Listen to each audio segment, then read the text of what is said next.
Oi, gente, bom dia. Todos aí, ouvindo? A gente vai começar na página 431. Veja se todos vocês se acham aí. É logo no primeiro parágrafo.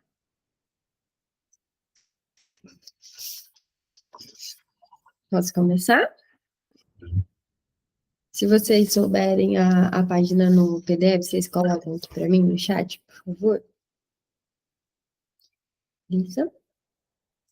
Vamos lá. Tá. Ler bastante para a gente ver se consegue terminar isso até dezembro, né? E deixa eu avisar, na semana que vem deixa eu ver aqui, dia 10. Eu não vou conseguir fazer porque vou estar viajando e aí a gente volta na próxima, tá bom? Depois eu coloco lá um lembrete no grupo. A luta se mostrou extenuante e o adversário astucioso e implacável. Freud preparou-se para o pior. No final de outubro, considerando que sua condição atual poderia impedi-lo de continuar a ganhar dinheiro, ele acrescentou algumas cláusulas ao seu testamento, sob a forma de uma carta a seu filho Martin. Suas principais preocupações referiam-se à mulher e à filha Ana. Ele pedia que seus filhos renunciassem à sua parte da herança, de qualquer forma modesta, em favor da mãe, e que o dote de Ana fosse aumentado para 2.000 libras.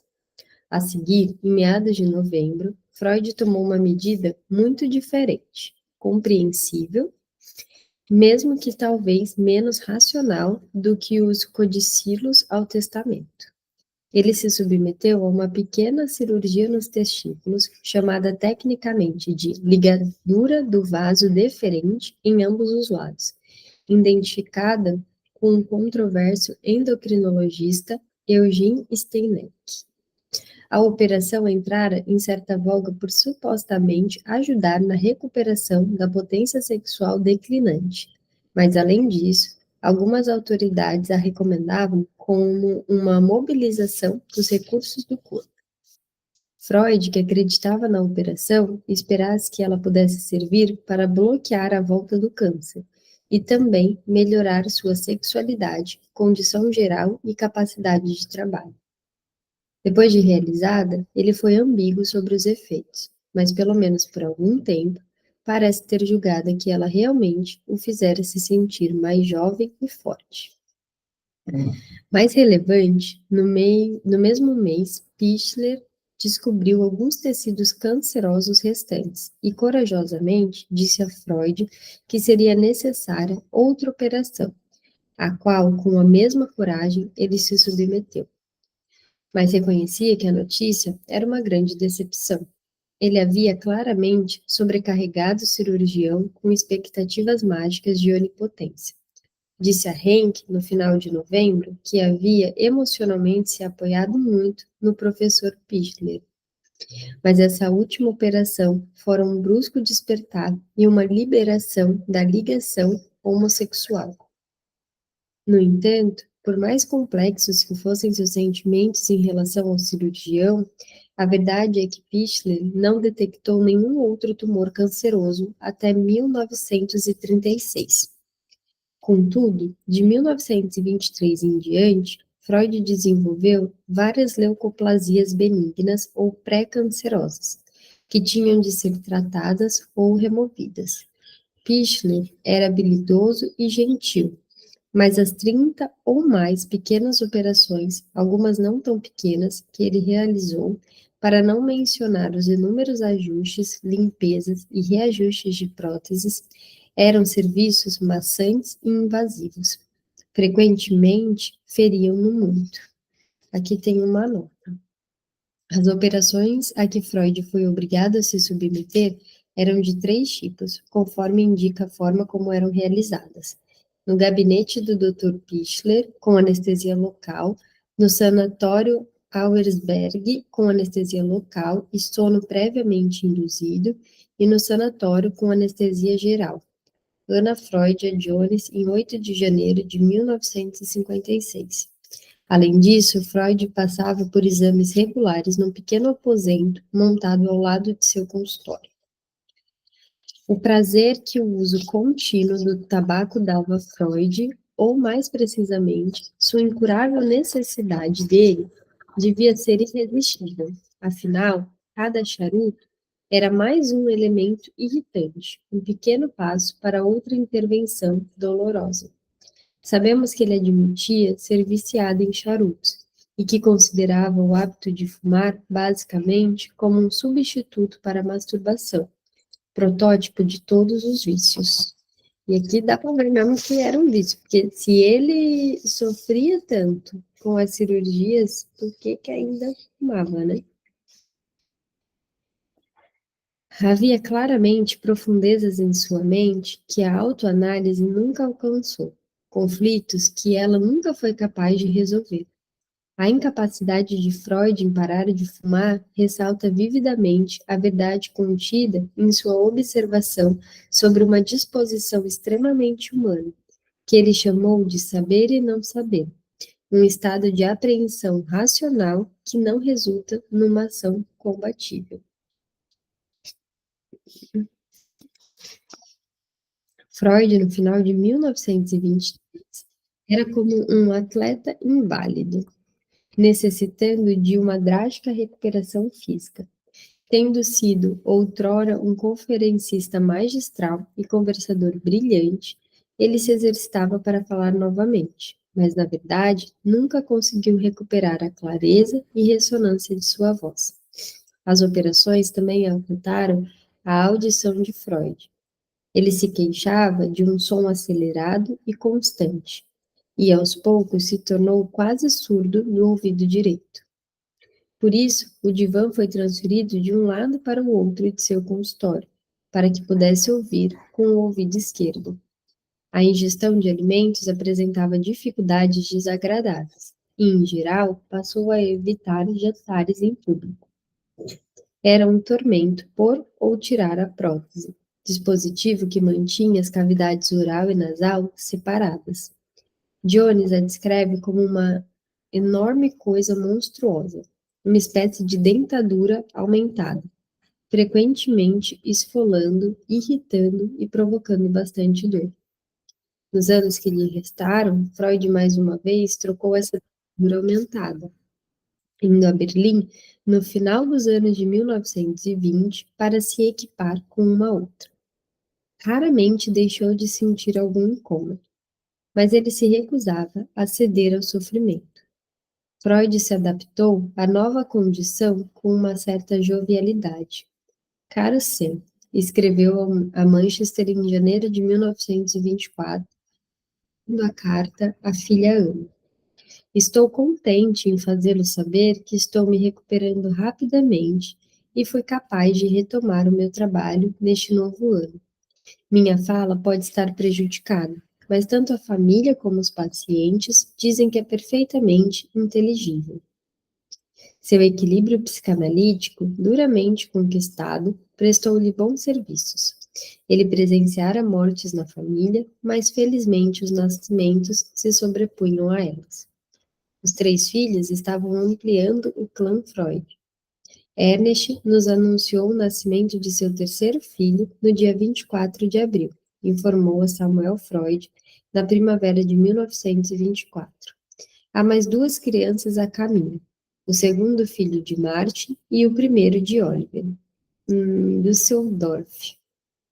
Assim, há crescimento e decadência na família, tal como nas plantas, comparação que você pode encontrar no velho Homero.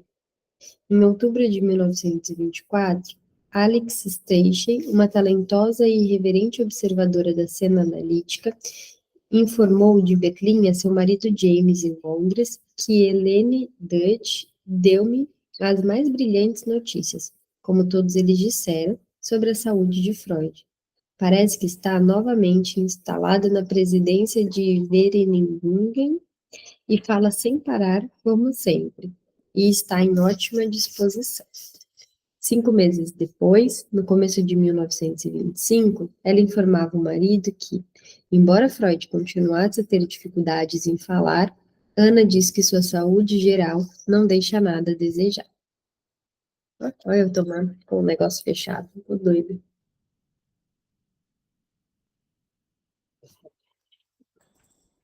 E a gente já vê que tô no auge da quinta-feira, né? Assim de juízo, viu, gente? Olha. Ana. A ascendência de Ana Freud sobre seu pai já era acentuada mesmo antes de 1923. Depois de suas operações naquele ano, tornou-se inquestionável e incontestável. Em abril, após o dia pavoroso que Freud passou na clínica de Rajek, foi a filha Ana, ao invés de sua mulher, que ficou com ele durante a noite. Esse gesto selou uma mudança na constelação familiar de Freud, com Ana tornando-se sua âncora emocional. Aqui tem uma nota. A mãe dela, porém, manteve o firme controle dos assuntos domésticos. Quando Ana, numa viagem em 1920, escreveu que queria trocar um de seus 2 quartos na Bergasse 19 por um outro, a fim de trabalhar e viver em 2 quartos vizinhos, Freud, simpático à proposta, aconselhou-a que consultasse a mãe. Ele informou que a tia dela, Mina, estava disposta a trocar seu quarto por um de Ana, mas que a mãe não queria ouvir falar em nenhuma mudança drástica no apartamento. Estava relutante em gastar dinheiro com um novo papel de parede, visto que, na realidade, ela preferia mudar para os subúrbios. Tal mudança, disse Freud a Ana, não era nada prática. No entanto, ela devia escrever diretamente à mãe. Não posso obrigá-la, escreveu Freud. Sempre deixei que ela fizesse as coisas na casa à sua maneira. No final, Ana prevaleceu. No ano anterior, no final de março de 1922, quando Ana estava fora, cuidando de seu cunhado, Max Halberstadt, e dos 2 filhos dele, Freud havia informado a Firenze que nossa casa agora está desolada, pois Ana, que pela natureza das coisas domina-a cada vez mais, está em Hamburgo há 4 semanas. 3 semanas antes, quando ela viajara, havia apenas uma semana, Freud certificou a ela, numa carta afetuosa, que sentimos muita falta sua. A casa está muito solitária sem você, e não há, em parte alguma, nenhum substituto completo. Ele era muito afetuoso com os filhos dele, né? Bonitinho. No fundo, Ana preferiria ficar com o pai. Estava profundamente ansiosa. Tinha sido ansiosa desde a adolescência, para cuidar dele. Em 1920, passara parte do verão em Alça, ajudando a cuidar do velho amigo de Freud, Oscar Heim, que convalescia de uma séria doença. Heim não havia comentado nada à sua família acerca de seu estado, até que não pôde mais manter em segredo. Sua reserva e consideração, aos olhos de Ana equivocada, fizeram-na pensar no pai, como fazia, de qualquer maneira, durante boa parte do tempo. Ela estava decidida a não deixar que Freud adotasse a mesma política do silêncio. Prometa-me, implorou Ana a ele, que o senhor, que se o senhor algum dia ficar doente e eu não estiver, o senhor vai me escrever imediatamente, para que eu possa vir. Do contrário, acrescentou ela, nunca teria paz em nenhum lugar. Ela quis abordar o assunto em Viena, antes de partir para Alce, mas no final se sentira muito acanhada. Agora, 3 anos depois, após a primeira operação de seu pai, não havia lugar para acanhamento, e ela repetiu sua oferta com insistência. Freud, protestando, levemente concordou. Não quero ceder prontamente a seu desejo, replicou ele. Você não deveria assumir prematuramente a triste função de cuidar de pais velhos e enfermos. Ele estava escrevendo de onde Rajek examinava seu palato, mas acrescentou Freud. Ele estava disposto a fazer uma concessão. Você será chamada imediatamente por telegrama, se ele me mantiver em Viena por algum motivo. Agora, muito mais do que Marta, era Ana Freud quem se encarregava dele. Assim, é muito natural. Ok. No verão de 1923, parece ter sido ela a primeira da família a descobrir a verdade sobre o câncer do pai. E a correspondência de Freud nessa época comprova largamente o quanto ela passara a significar para ele. Quando Freud, em meados de agosto, deu notícias a Oscar Hay sobre sua mulher e sua cunhada, restringiu-se à saúde de ambas. Mas ao falar de Ana, seu tom mudou. Ela está viçosa e é um grande esteio em todas as coisas. Naquelas férias que Ana passou com o pai em Roma, no mês de setembro, uma espécie de última aventura para ele, antes da segunda operação, ela mostrou, como sabemos, do que era capaz. Freud não deixava dúvidas de que era apegada a todos os filhos e se preocupava com eles. Vimos que, quando seu filho adolescente, Martin, humilhado num ringue de patinação, precisou do apoio paterno, ele estava ali, paciente, sem censuras, receptivo. Quando Matilde adoeceu inesperadamente no verão de 1912, ele cancelou uma viagem a Londres como algo absolutamente natural, muito embora tivesse antecipado ansiosamente uma nova visita à Inglaterra. Da mesma forma, gostava visivelmente de sua atraente Sophie, e mais discretamente preocupava-se com o sofrimento neurótico de Oliver. Anota aqui, no começo dos anos de 20, Oliver Freud estava em análise com Franz Alexander, em Berlim. Alguns anos depois, escrevendo a Arnold Zeiger, Freud falou favoravelmente dos dotes extraordinários de Oliver e da extensão e solidez de seus conhecimentos. O caráter dele é impecável.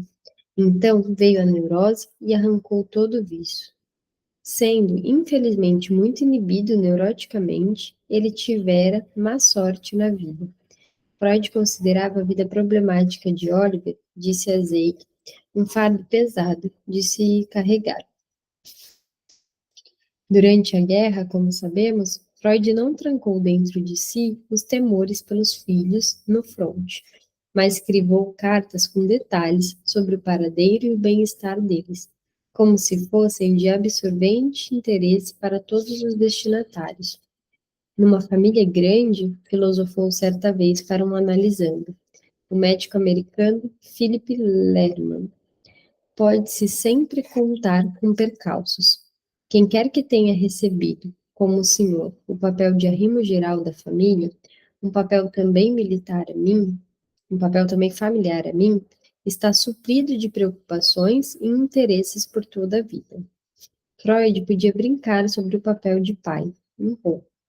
Má sorte, como dizem em seu país, escreveu Allen, que o senhor não tenha paz em sua família, mas quando um de nós judeus é deixado em paz pela família? Nunca, enquanto não encontrar a paz eterna. Quaisquer que fossem as exigências dos filhos sobre suas emoções, Freud tentava não apostar em favoritos. Mas, com toda a sua equanimidade, Freud veio a reconhecer que a caçula, Annel, era muito especial. A pequena, observou a Firenze durante a guerra, usando o diminutivo predileto para ela, é uma criatura particularmente querida e interessante. Ele chegou a admitir que Ana era talvez a mais querida e certamente mais interessante do que os irmãos e irmãs. Você saiu um pouco diferente de Matt, que era Matilde e Sophie, disse a Ana em 1914, e tem mais interesses intelectuais, e não vai se satisfazer de forma alguma com atividades puramente femininas. Aqui a gente vê, né, o machismo da época, como se estudar, trabalhar, ser alguém que pesquisa como ele não fosse uma atividade feminina. Fico pensando também nessa questão de tratar, né, a Ana como favorita, como coloca aqui, às vezes isso vira uma bagunça nas famílias, quando pensa-se que quando se tem mais afinidade com o filho, é como se amasse mais esse filho. Às vezes a gente escuta pessoas assim, quanto pai, mãe, cuidador principal, dizer que tem muita afinidade, mas o quanto se sente culpado, porque demonstrar isso vai parecer que ama mais. Nem sempre é sobre amor, às vezes é sobre amor, mas nem sempre. O reconhecimento de Freud quanto à inteligência incomum de Ana e seu lugar especial na vida dele reflete-se no tom particular, conselhos afetuosos entrelaçados com interpretações quase analíticas, que adotava para com ela. Era um tom largamente ausente de sua conversa com outros filhos.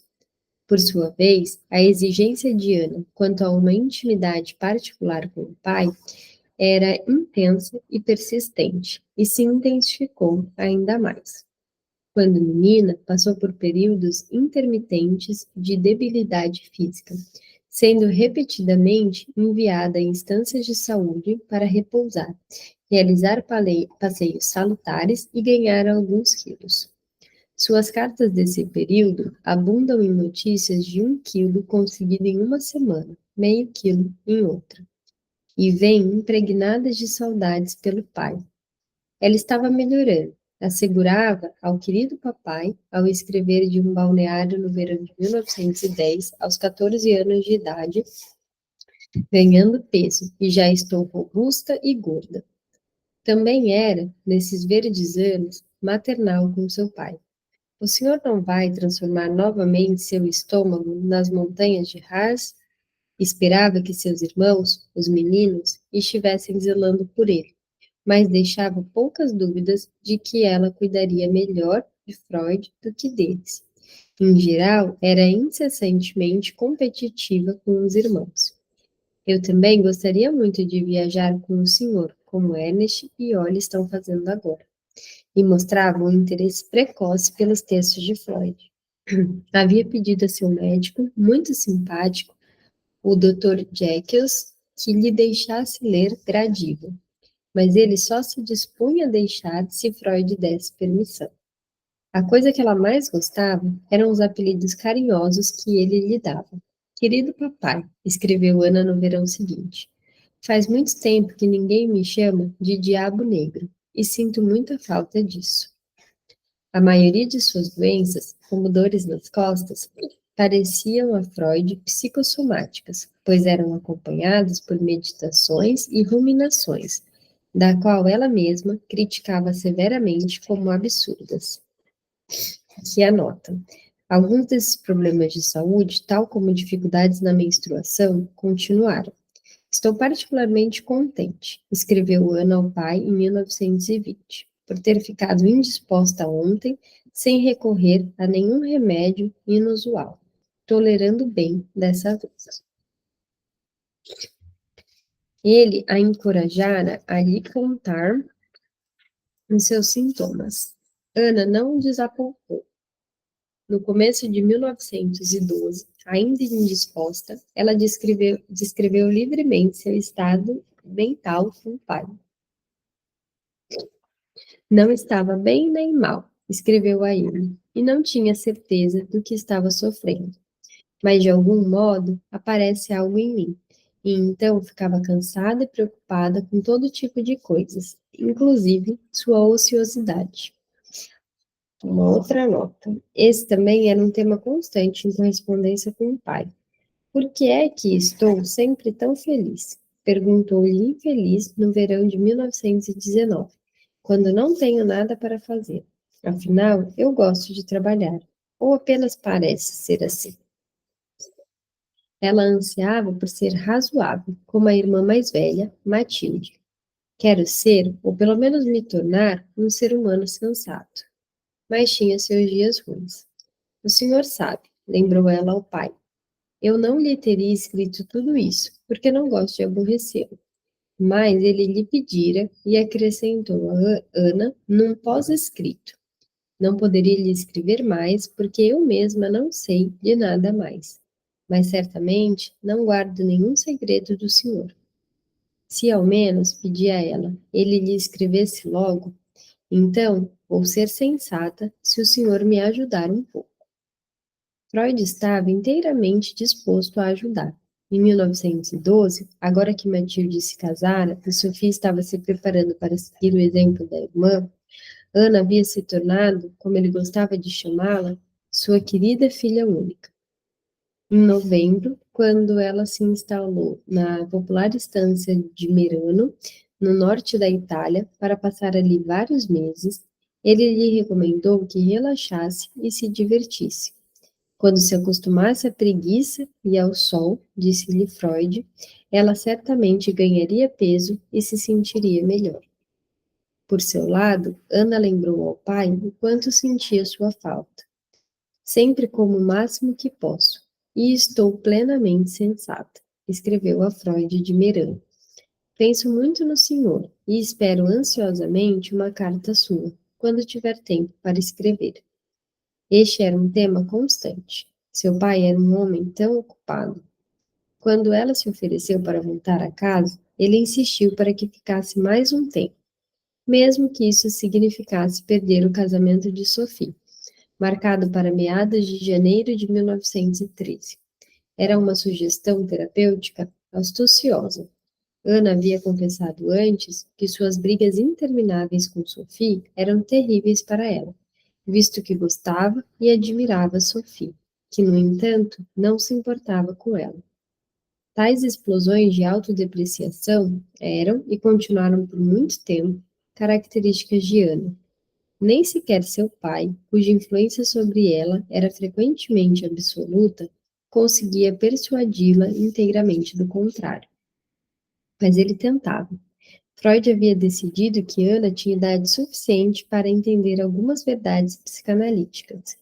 De qualquer forma, ela estava examinando o seu próprio estado mental. Estava claro que o casamento próximo da irmã suscitava emoções fortes e conflitantes em Ana. Ela reconheceu que queria, ao mesmo tempo, ir para casa assistir ao casamento de Sophie e ficar longe.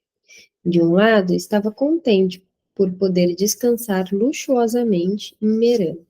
De outro, lamentava não ver Sophie antes que ela deixasse o lar dos pais. Mas, de qualquer maneira, ela estava muito mais sensata do que era antes. O senhor se surpreenderia o quanto, mas à distância não pôde notar. E ficar tão sensata quanto o senhor pensa, concluía ela com um suspiro quase audível, é duro demais e não sei se vou aprender. Tais autoexames deram a Freud sua oportunidade. As várias dores e achaques de Ana, disse-lhe ele, tinham origem psicológica. Brotavam de sentimentos ambíguos em relação ao casamento de Sophie e a Max Halberstadt, o futuro marido dela. Afinal, você sabe que é um pouco esquisita. Ele não estava disposto a censurá-la pela sua antiga inveja de Sophie, que a Freud parecia em larga medida produzida pela própria Sophie.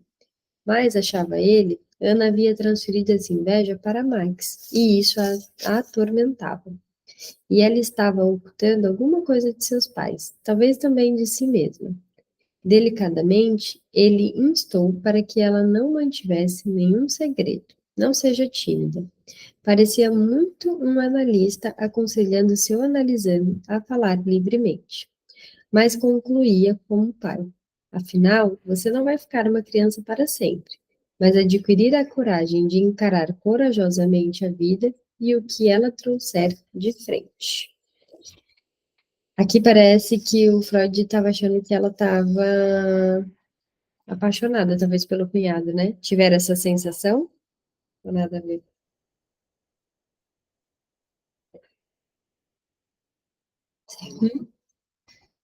Vocês querem se comunicar comigo ó, só pela linguagem de sinais, né? Todo mundo com a câmera fechada, só no joinha. Oi, Bru. Oi, Flá. Oi, resolvi falar que tá todo mundo com câmera fechada, né? Falei, não vou deixar ela sozinha, não. Mas sem vergonha, vocês são mais safada, né? Que vem aqui, me deixa sozinha. Vou começar a desligar também e ler sem imagem, viu? Então, pra mim também pareceu um pouco isso, né? Que ficou conflituoso pra ela esse casamento da irmã, né? Ou um Sim. ciúme da irmã, de repente, também. Eu acho que era essa inveja mesmo, né? Que talvez ela tivesse ali da Sophie. Você vê que colocam a Sophie como atraente, né? Talvez a Sophie fosse ali vista como, de repente, a filha mais bonita, e aí a Ana não fosse dessa maneira, e tinha uma rivalidade entre elas, e talvez ela tenha mesmo pensado aí nesse cunhado, né? Dizem Verdade. eu não sei se isso é verdade, né, gente? Mas dizem, depois não sei se vai falar aqui no livro, que o Freud ele tinha um caso com a cunhada dele, com a Mina. E vai que de repente é projeção, né? Ele era que é apaixonado pela cunhada e estava achando que a filha também era. Nunca se sabe, né? Estamos analisando aqui o querido. Até ele, Gabi.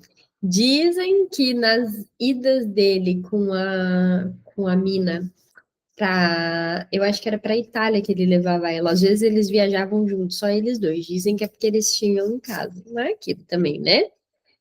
As fofocas de 1800, 1900 e pouquinho. A gente não sabe se é verdade.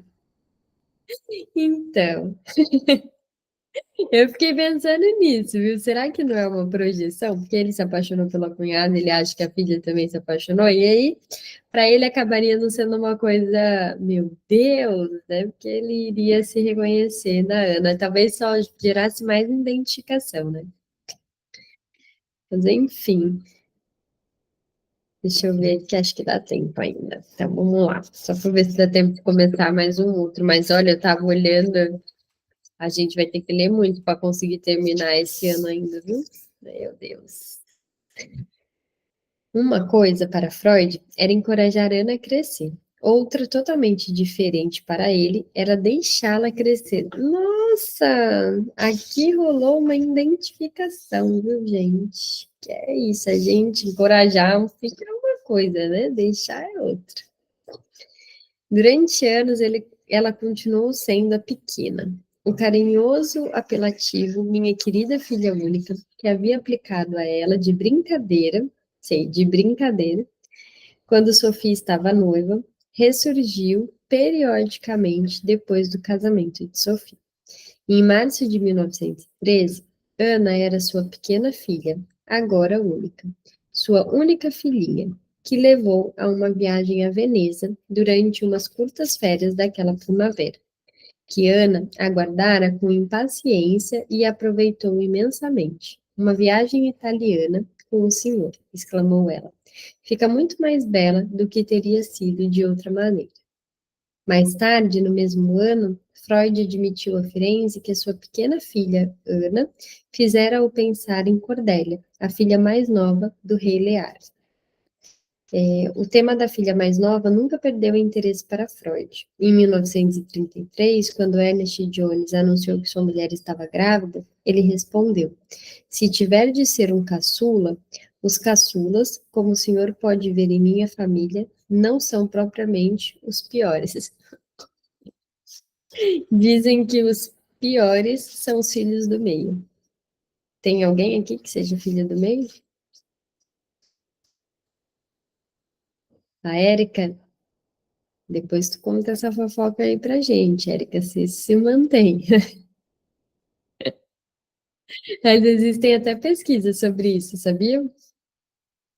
O filho do meio, ele geralmente é aquele que não é o preferido, porque não é o mais velho, né? Tipo, não recebeu aquilo sozinho e tal, porque ele não era o mais velho. E ele também nem é o preferido daquele que recebe os mimos, os cuidados, porque ele não é o mais novo. Então ele fica meio que. Não é nem de um e nem de outro. Mas claro que isso não é uma verdade absoluta, né? E embora existam sim pesquisas que falem que geralmente é o filho que sofre mais. Eu vejo muito isso na clínica. E a clínica não mente, né? Vamos lá.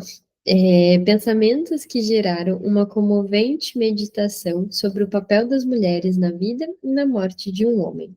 O tema dos três escrínios, publicado no mesmo ano.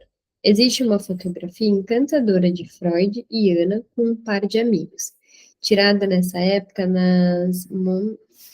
nos Montes Dolomitas. Freud em trajes de caminhada, com chapéu de passeio, jaqueta cinturada, calções presos nos joelhos e botas resistentes, de braços dados, com uma Ana serena, um vestido simples de estilo camponês, com um avental, delineando seu perfil esguio.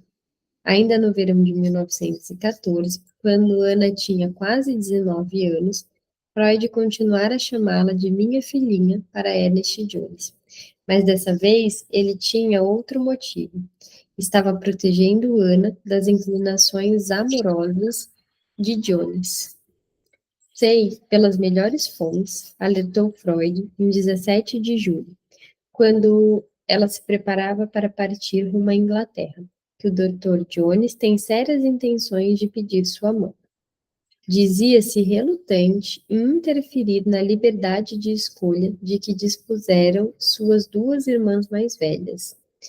Mas, como até agora ela não havia recebido nenhuma proposta em sua jovem vida, e tinha vivido ainda mais intimamente com seus pais do que Matilde e Sophie, Freud achava correto que ela não tomasse nenhuma decisão importante sem estar certa de nosso, neste caso meu, consentimento prévio. Deixa eu só ler aqui o que a Érica colocou. Vamos às fofocas. Lá em casa somos três, e eu e meu irmão éramos os preferidos da minha irmã e a do meio não. Ah, não, peraí que eu li errado. Lá em casa somos três. Eu e meu irmão éramos os preferidos. E a minha irmã, a do meio, não. É a Chay que colocou. Tá vendo? Bichinha do meio sofre. Acho que não é em toda a família, né? Porque nada pode ser generalizado. Mas é isso, tem uma incidência aí. Inclusive, Bruna. Ai, meu Os Deus. exposed, né, Érica? Eu sei. Ai, gente, é muito, viu? Inclusive, somos três também, né? Inclusive, a mais velha e a mais nova já saíram de casa. E a bonita aqui ainda não, certo? Beirando os 37 anos de idade, ainda tô em Bonita, tu tá casa. aproveitando esse tempo aí de filhinha única? Pois é, né? Nunca tinha pensado nisso, mas vou levar para minha análise, né, gente?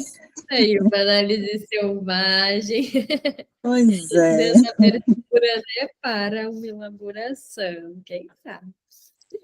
Eu não, exatamente.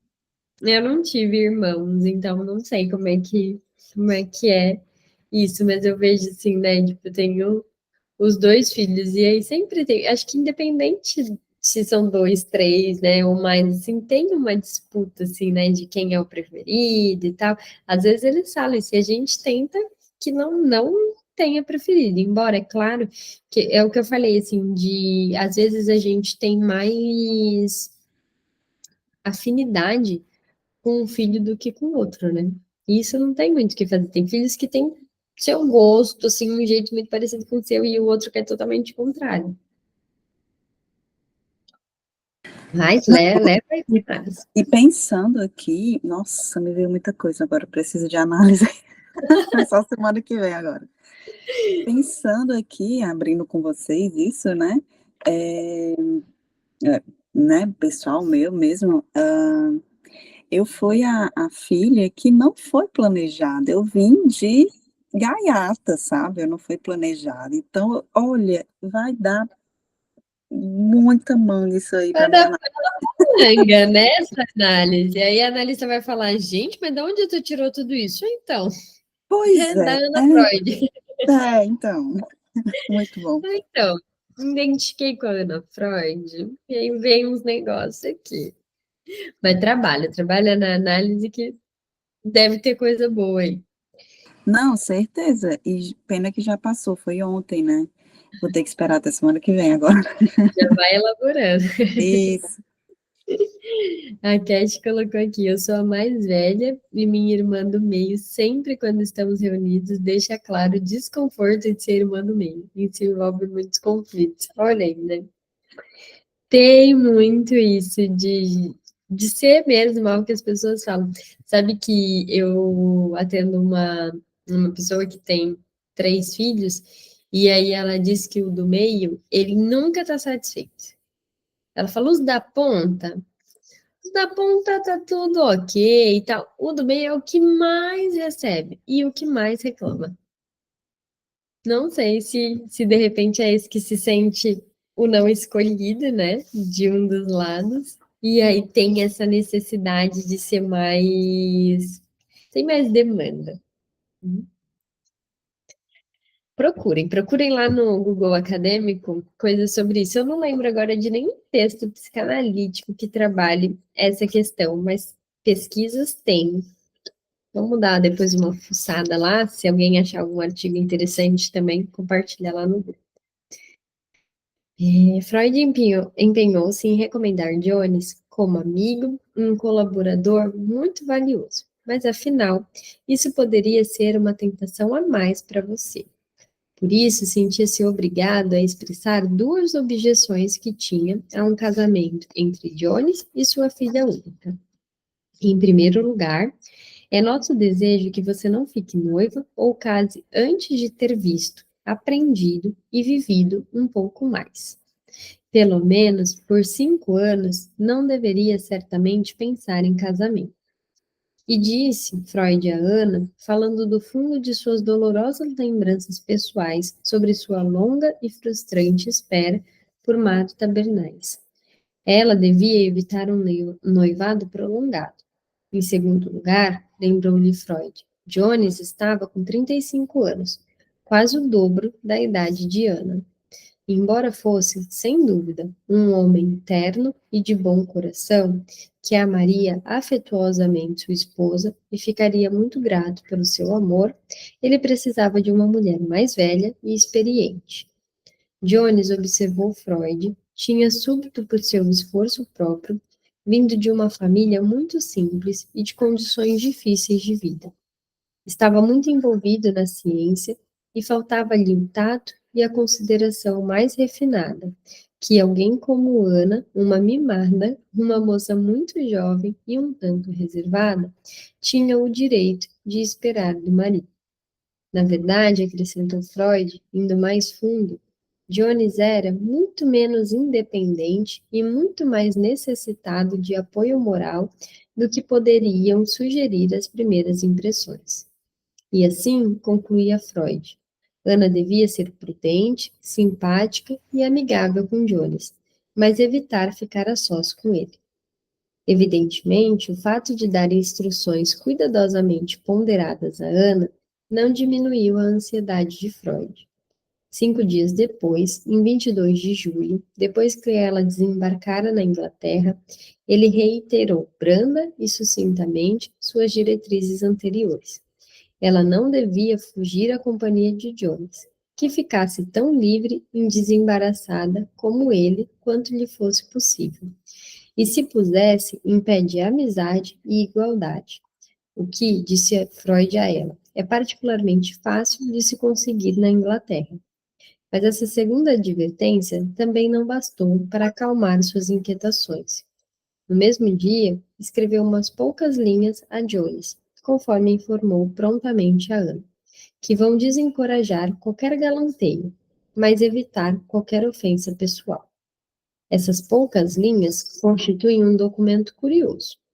Talvez o senhor não a conheça o suficiente, disse Freud a Jones. Ela é mais dotada e ela é a mais dotada e prendada entre meus filhos.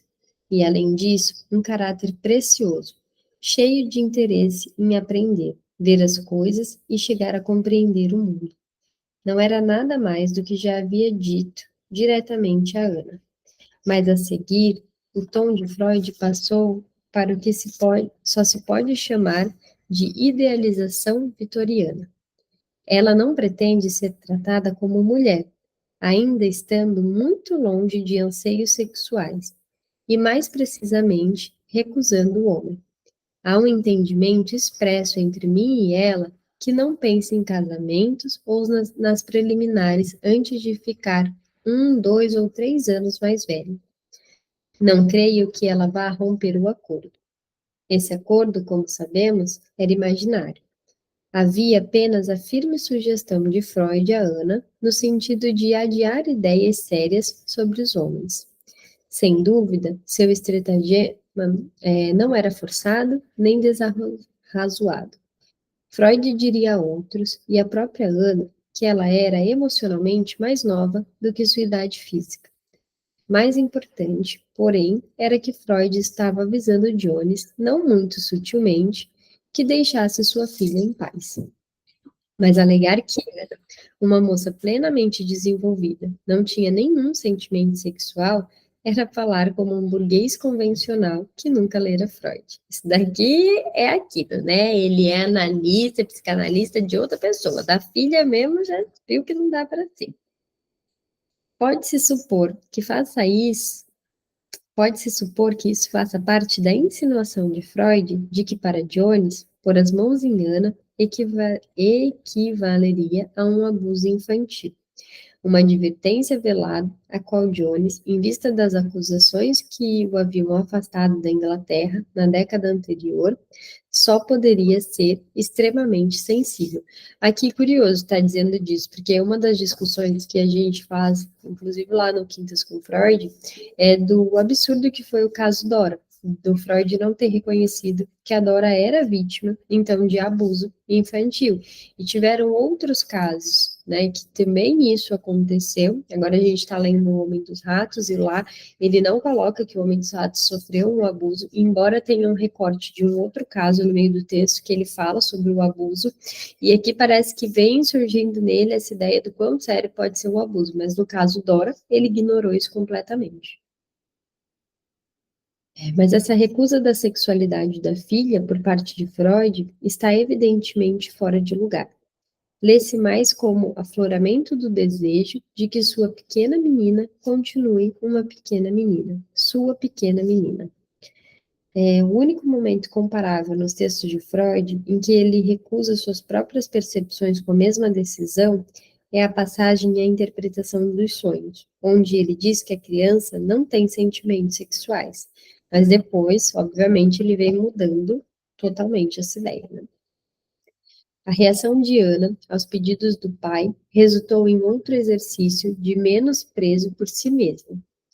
O senhor me escreve sobre a estima que a família tem por mim, escreveu-lhe ela da Inglaterra. Seria ótimo, mas não posso acreditar absolutamente que seja verdade. Por exemplo, não acredito que fizesse grande diferença em casa se eu não estivesse mais aí. Creio que só eu iria sentir a diferença. É difícil dizer o quanto exatamente Ernest Jones percebeu desse pequeno drama no qual participou involuntariamente. Mas, sob certos aspectos, ele via com muita clareza o envolvimento de Freud com a filha caçula. Ana, respondeu ele a Freud, tem um belo caráter e certamente será uma mulher admirável no futuro, desde que a repressão sexual dela não a prejudique. Ela é, claro, acrescentou Jones, tremendamente ligada ao senhor, e é um dos raros casos em que o pai real corresponde à imagem paterna. Era uma observação perspicaz, que não há de ter surpreendido Freud, mas ele não estava preparado para aceitar suas implicações. E o Jones bem corajoso, né? Deixando claro o que estava rolando. Ó, ai meu Deus, caiu a caneta. Vamos parar aqui para na outra semana, na próxima quinzena, ter sentido. Eu avisei já, né, todo mundo. Então, na próxima semana a gente não tem, e aí a gente retoma na outra, tá bom? Eu mando um recadinho lá no grupo para ninguém esquecer, mas agora a nossa próxima quinta vai ser no dia 17. Um beijo, obrigada, Maria. Um beijo, até a próxima. Fiquem bem.